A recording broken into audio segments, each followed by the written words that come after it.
بسم اللہ الرحمن الرحیم۔ سامعین کرام، اسلامی تقویم کا نواں مہینہ رمضان المبارک کا ہے، جس کے روزے امت محمدیہ صلی اللہ علیہ وسلم پر فرض کیے گئے ہیں۔ اس ماہ مبارک کی عبادت کا ثواب عام دنوں کی نسبت 70 گنا زیادہ ہے۔ یہ صبر و شکر اور عبادت کا مہینہ ہے۔ اس کے ساتھ ساتھ یہ رحمت، برکت اور مغفرت کا مہینہ بھی ہے۔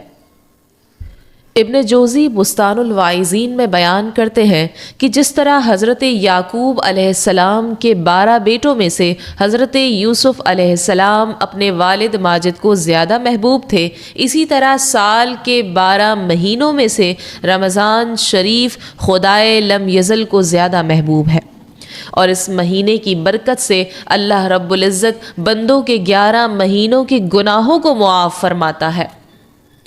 اس مبارک مہینے کی فضیلت اس وجہ سے بھی زیادہ ہے کہ اس میں قرآن مجید فرقان حمید نازل ہوا۔ جس مبارک رات میں یہ کتاب عزیز نازل ہوئی اسے شب قدر یا لیلۃ القدر کہتے ہیں۔ اس مبارک رات کا ذکر سورہ قدر میں آیا ہے۔ اللہ تبارک و تعالی ارشاد فرماتا ہے، اِنَّا أَنزَلْنَاهُ فِي لَيْلَةِ الْقَدْرِ، بے شک ہم نے اس قرآن کو شب قدر میں نازل فرمایا ہے۔ اور تفسیر عزیزی میں ہے، حضرات صحابہ کرام علیہم الرضوان نے جب حضرت شمعون رحمۃ اللہ علیہ کی عبادات و جہاد کا تذکرہ سنا تو انہیں حضرت شمعون رحمۃ اللہ علیہ پر بڑا رشک آیا، اور مصطفیٰ جان رحمت صلی اللہ علیہ وسلم کی خدمت بابرکت میں عرض کیا، یا رسول اللہ صلی اللہ علیہ وسلم، ہمیں تو بہت تھوڑی عمریں ملی ہیں، اس میں بھی کچھ حصہ نیند میں گزرتا ہے تو کچھ طلب معاش میں، کھانے پکانے میں اور دیگر امور دنیاوی میں بھی کچھ وقت صرف ہو جاتا ہے، لہٰذا ہم تو حضرت شمعون رحمۃ اللہ علیہ کی طرح عبادت کر ہی نہیں سکتے، یوں بنی اسرائیل ہم سے عبادت میں بڑھ جائیں گے۔ امت کے غمخوار آقا صلی اللہ علیہ وسلم یہ سن کر غمگین ہو گئے۔ اسی وقت حضرت جبرائیل امین علیہ السلام وحی لے کر حاضر خدمت بابرکت ہو گئے، اور تسلی دے دی گئی کہ پیارے حبیب صلی اللہ علیہ وسلم رنجیدہ نہ ہو، آپ صلی اللہ علیہ وسلم کی امت کو ہم نے ہر سال میں ایک ایسی رات عنایت فرما دی کہ اگر وہ اس رات میں عبادت کریں گے تو حضرت شمعون رحمۃ اللہ علیہ کی 1000 ماہ کی عبادت سے بھی بڑھ جائیں گے۔ سبحان اللہ۔ تو لیلۃ القدر ایک ایسی ہی رات ہے جس کے بارے میں اللہ تبارک و تعالی نے ارشاد فرمایا، لیلۃ القدر خیر من 1000 شہر، کہ لیلۃ القدر 1000 سال سے افضل اور بہتر ہے۔ یعنی کوئی انسان اگر اس رات میں اللہ رب العزت کی عبادت کرے تو اسے 1000 سال کی عبادت کا ثواب عطا کیا جائے گا۔ عزیزان محترم، اللہ کریم نے اپنی مشیت، اپنی مرضی کے تحت شب قدر کو پوشیدہ رکھا ہے، لہٰذا ہمیں یقین کے ساتھ تو معلوم نہیں کہ شب قدر کون سی رات ہوتی ہے۔ فرمان مصطفیٰ صلی اللہ علیہ وسلم ہے، شب قدر کو رمضان المبارک کے آخری عشرے کی طاق راتوں میں تلاش کرو۔ اگرچہ بزرگان دین اور مفسرین و محدثین رحمہم اللہ تعالی اجمعین کا شب قدر کے تعین میں اختلاف ہے، مگر اکثریت کی رائے یہی ہے کہ ہر سال ماہ رمضان المبارک کی 27ویں شب ہی شب قدر ہے۔ امام شارانی رحمۃ اللہ علیہ لیلۃ القدر کی علامات بیان کرتے ہوئے لکھتے ہیں کہ شب قدر کی علامات میں یہ شامل ہے کہ یہ رات معتدل ہوتی ہے، نہ زیادہ گرم نہ ہی زیادہ سرد۔ صبح سورج ہلکے سرخ رنگ کے ساتھ طلوع ہوتا ہے۔ اس رات آسمان پر ستارے نہیں گرتے۔ یہ رات سکون والی اور پر نور ہوتی ہے، اور اس میں فرشتوں کا نزول ہوتا ہے جس سے روحانی کیفیت اور اطمینان محسوس ہوتا ہے۔ یہ رات رمضان کے آخری عشرے کی طاق راتوں 21، 23، 25، 27 اور 29 میں ہوتی ہے، جسے تلاش کرنے کا حکم ہے۔ لیلۃ القدر کے معنی کیا ہے؟ قدر کے ایک معنی عظمت و شرف کے ہیں، کیونکہ اس کو لیلۃ القدر کہنے کی وجہ اس رات کی عظمت و شرف ہے۔ ابو بکر وراق فرماتے ہیں کہ اس رات کو لیلۃ القدر اس وجہ سے کہا گیا ہے کہ جس آدمی کی اس سے پہلے اپنی بے عملی کی وجہ سے کوئی قدر و قیمت نہ تھی، اس رات میں توبہ و استغفار اور عبادت کے ذریعے وہ صاحب قدر و شرف بن جاتا ہے۔ قدر کے دوسرے معنی تقدیر و حکم کے بھی آتے ہیں۔ جمہور مفسرین کے نزدیک امور تقدیر کے فیصلے اجمالی طور پر شب برات میں ہو جاتے ہیں، پھر ان کی تفصیلات لیلۃ القدر میں لکھی جاتی ہے۔ لیلۃ القدر بہت عظمت و فضیلت والی رات ہے اور اس کے بارے میں بے شمار احادیث موجود ہیں۔ لیلۃ القدر میں عبادت گزشتہ گناہوں کی مغفرت کا باعث ہے۔ حضرت ابو ہریرہ رضی اللہ عنہ سے روایت ہے کہ رسول اللہ صلی اللہ علیہ وسلم نے فرمایا، جس نے لیلۃ القدر میں ایمان کے ساتھ ثواب کی نیت سے قیام کیا، اس کے گزشتہ گناہ معاف کر دیے جاتے ہیں۔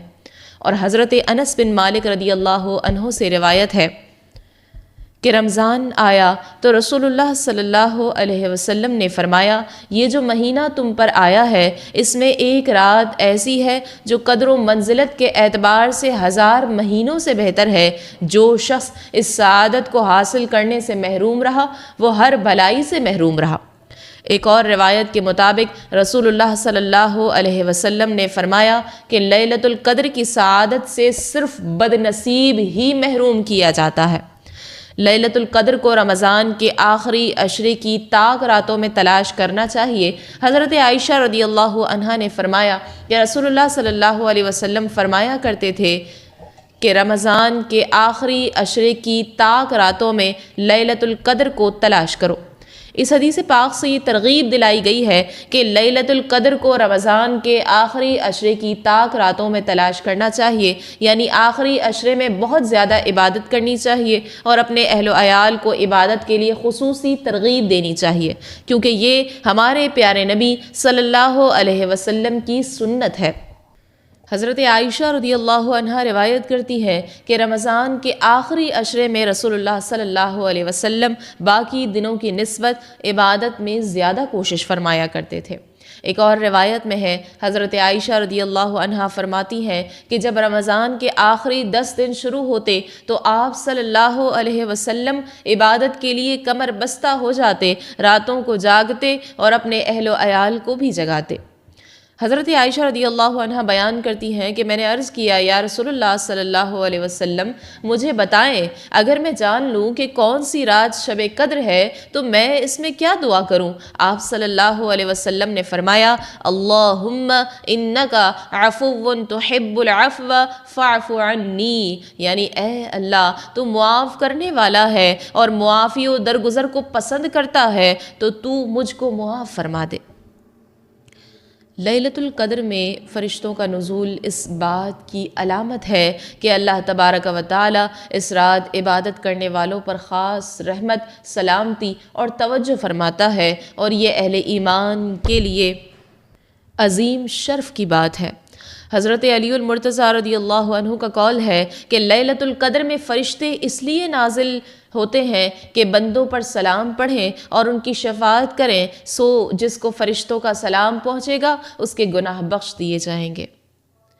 رسول اللہ صلی اللہ علیہ وسلم نے فرمایا کہ لیلۃ القدر میں اللہ رب العزت جبرائیل علیہ السلام کو حکم دیتا ہے کہ وہ سدرۃ المنتہا سے 70,000 فرشتے لے کر زمین پر جائیں، ان کے ساتھ نور کے جھنڈے ہوں گے۔ جب وہ زمین پر اترتے ہیں تو یہ جھنڈے 4 جگہوں پر نصب کرتے ہیں، کعبۃ اللہ پر، روضہ رسول پر، بیت المقدس کی مسجد پر اور طور سینا کی مسجد پر۔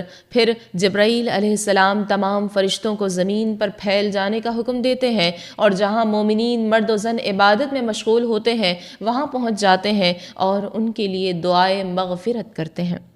ان تمام اقوال سے مجموعی طور پر جو بات سامنے آتی ہے وہ یہ ہے کہ لیلۃ القدر میں حضرت جبرائیل علیہ السلام، جنہیں روح الامین کہا جاتا ہے، وہ اللہ کے حکم سے فرشتوں کی جماعت کے ساتھ نور، سلامتی، رحمت، مغفرت اور برکت لے کر زمین پر نازل ہوتے ہیں اور مومنین کے لیے دعا کرتے رہتے ہیں، اور مومن بندوں سے ملاقات کرانے کے لیے انہیں زمین پر نازل کیا جاتا ہے۔ مومن لوگوں سے آ کر مصافحہ کرتے ہیں، ان پر سلام بھیجتے ہیں۔ امام رازی لکھتے ہیں کہ فرشتوں کا زمین پر اترنا اور سلام کرنا سلامتی کا ضامن ہے۔ 7 فرشتوں نے آ کر حضرت ابراہیم علیہ السلام کو سلام کیا تھا تو ان پر نمرود کی جلائی ہوئی آگ گلو گلزار اور سلامتی والی بن گئی تھی۔ لیلۃ القدر میں عبادت کرنے والوں پر جب فرشتے نازل ہوتے ہیں اور انہیں سلام کرتے ہیں تو ان پر جہنم کی آگ حرام کر دی جاتی ہے۔ تو میری ساری بات کا خلاصہ کلام یہ ہے کہ اللہ تبارک و تعالیٰ نے امت مسلمہ کو بے شمار انعامات اور احسانات عطا فرمائے ہیں، جن میں سے لیلۃ القدر ایک اہم اور خصوصی انعام ہے۔ اس رات کا عطا کیا جانا امت مسلمہ کی فضیلت و برتری کو ظاہر کرتا ہے اور امت مسلمہ کے گناہوں سے مغفرت کا ایک ذریعہ ہے اور اللہ کے قرب کا باعث ہے۔ اس رات میں اللہ کی خصوصی رحمتوں کا ظہور ہوتا ہے، فرشتوں کی نیک اور مومن لوگوں سے ملاقات کروائی جاتی ہے، بندوں کے گناہ معاف کیے جاتے ہیں، فرشتوں سے سلام کروایا جاتا ہے، بندوں کے درجات بلند کیے جاتے ہیں، 1000 مہینوں سے زیادہ عبادت کا ثواب صرف ایک رات میں عطا کر دیا جاتا ہے، اللہ تعالیٰ کی طرف سے خصوصی نوازشات ہوتی ہیں۔ اس رات کی فضیلت اس وجہ سے بھی زیادہ ہے کہ آپ صلی اللہ علیہ وسلم اس رات میں خود بھی بہت زیادہ عبادت کرتے تھے اور امت کے لیے بھی اس رات کی عبادت کو پسند فرمایا ہے اور اپنے عمل کے ذریعے امت کو ترغیب دلائی ہے کہ وہ رمضان کریم کے آخری عشرے کی تاک راتوں میں عبادت کا خصوصی اہتمام کریں۔ اللہ کریم ہمیں اس رات کی برکتوں سے مالا مال فرمائے اور اس میں خوب عبادات اور ذکر و اذکار میں گزارنے کی توفیق عطا فرمائے، آمین۔